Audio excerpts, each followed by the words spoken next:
Dave Maney with us right now. The Chinese, if they had their druthers, Dave, anyone but negotiate a deal with Trump. What do you think? I think that's probably true, Neil. I think the president is unusually willing to kind of go with his gut no matter what. And his gut, which I'm not saying that I agree with, but his gut says that, a hard line on China trade is what's called for. And I don't think he's really listening to much of anybody about it. So do I think he would be a harder line than almost any Democrat? Yeah, he would be. And I think he's willing to weather those storms. You know what's kind of interesting is I know they're sitting down and they're talking to each other. That's a good start. But they're miles apart still, and that surprises me, Philosophically, our two nations come from wildly different places. You have this kind of long imperial tradition in China, which Xi is said to be very fond of and very much a follower of. And whether or not he's thinking in multi-century increments or not, the fact is he is a hardcore autocrat running a hardcore centralized planned economy. And that's not the way we work. And Donald Trump, for all his faults, is an unbridled, very highly qualified capitalist.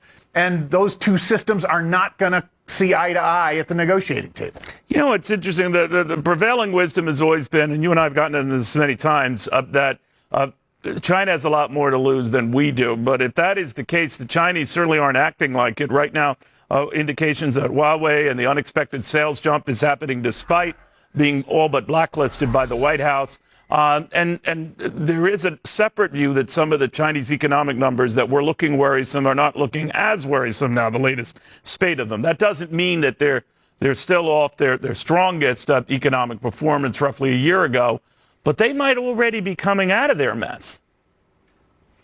Yeah, look, I think we're moving into uncharted territory, which is both good and bad. I mean, the bad part is it's uncharted. The good part is, we're dealing with somebody from a position of not as economic equals, but they are succeeding in their own way. I mean, I give them credit for it. It's not a system I'd want to live under, and I think not a lot of people in Hong Kong want to live under. Right. But the economic success is real, and so they're not dealing off their back foot, and we're not dealing off our back foot. And so that sets up a place where, you could imagine new and very interesting agreements being reached, and you could imagine these two guys and these two nations butting heads at the table forever. Now, while I've got you here, your predictions on what the Federal Reserve is going to do.